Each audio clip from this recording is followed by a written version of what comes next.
dirinya. Lalu ia berpaling ke tengah orang banyak dan bertanya, "Siapa yang menjamah jubahku?"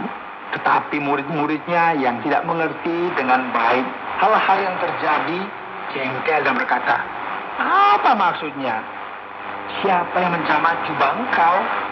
Bukankah ada suatu kumpulan orang yang berbondong-bondong di sini dan berdesak-desakan? Bagaimana mungkin?" Yesus terus memandang sekelilingnya untuk melihat siapa yang telah melakukan hal itu.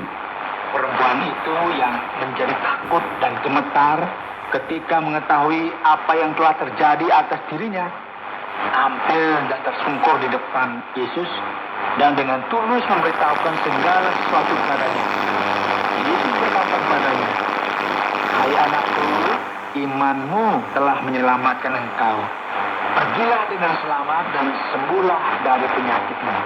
Saudara, perhatikan bahwa Yesus menunjukkan siapakah dia sesungguhnya. Kita tidak bisa memahami Yesus sekedar sebagai seorang nabi, sebagai seorang yang bertindak secara revolusioner. Siapakah yang berkuasa untuk menghentikan angin dan laut?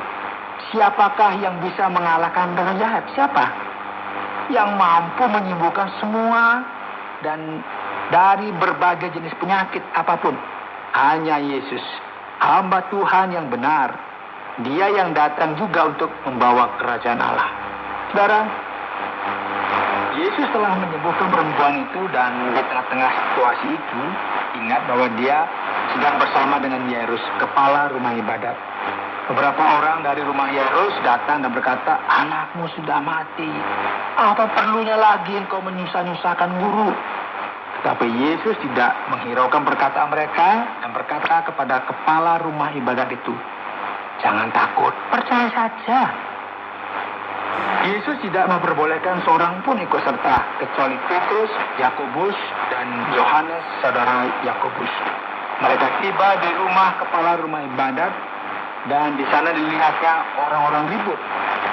Anda dapat membayangkan bagaimana keributan telah terjadi di sana.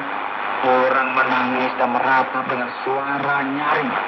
Saudaraku, pada zaman itu, ya orang-orang itu memang benar-benar meratap, benar-benar sedih.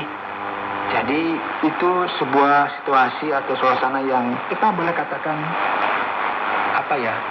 sangat menyedihkan begitu ya. Mereka membuat bunyi suatu kegaduhan yang besar. Yesus akhirnya masuk dan berkata kepada orang-orang itu, "Mengapa kamu ribut dan menangis? Anak ini tidak mati, tetapi tidur." Tapi mereka menertawakan dia. Maka diusirnya semua orang itu, lalu dibawanya ayah dan ibu anak itu, dan mereka bersama-sama dengan dia masuk ke kamar anak itu. Lalu dipegangnya tangan anak itu, katanya, "Talita kum," yang berarti, "Hai anak, aku berkata kepadamu, bangunlah." Seketika itu juga anak itu bangkit, berdiri dan berjalan. Sebab umurnya sudah 12 tahun. Semua orang yang hadir sangat takjub. Dengan sangat ia berpesan kepada mereka supaya jangan seorang pun mengetahui hal itu. Lalu ia menyuruh mereka memberi anak itu makan. Saudara, memang hidup kita sering ditandai oleh adanya roh-roh jahat, sakit, penyakit, dan keputusasaan.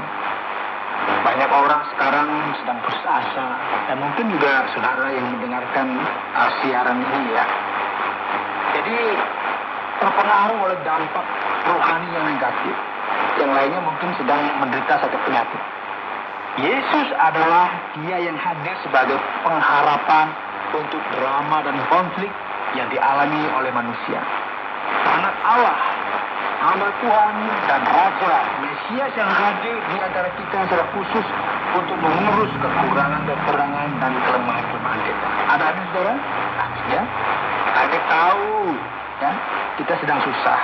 Tetapi juga kami mau mengundang Anda agar dengan jujur di tengah pergumulan Anda, keputusasaan Anda, peperangan melawan roh jahat atau sakit penyakit, kembalilah kepada Allah.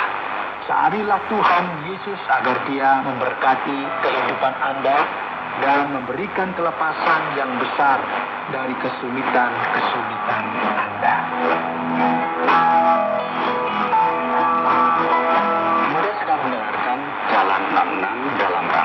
kisah Injil Markus pasal 5 yang telah dijelaskan oleh Pak Yohanes dalam topik iblis, sakit penyakit, dan keputusasaan. Nah, timbul pertanyaan dan tentu kami penasaran. Apa itu setan dan katakan sesuatu tentang itu? Oh, ini soal roh-roh jahat atau setan-setan ini pasti menarik ya perhatian kita. Banyak orang menyangka bahwa apa yang kita kenal sebagai manifestasi rohani yang jahat itu barangkali adalah suatu pengaruh atau suasana negatif yang ada dalam suatu lingkungan rohani. Orang lain sebagai contoh ya percaya bahwa roh-roh jahat itu adalah roh-roh orang yang sudah mati. Alkitab sebenarnya menjelaskan bahwa roh-roh jahat itu adalah suatu hal yang berbeda dari apa kebanyakan yang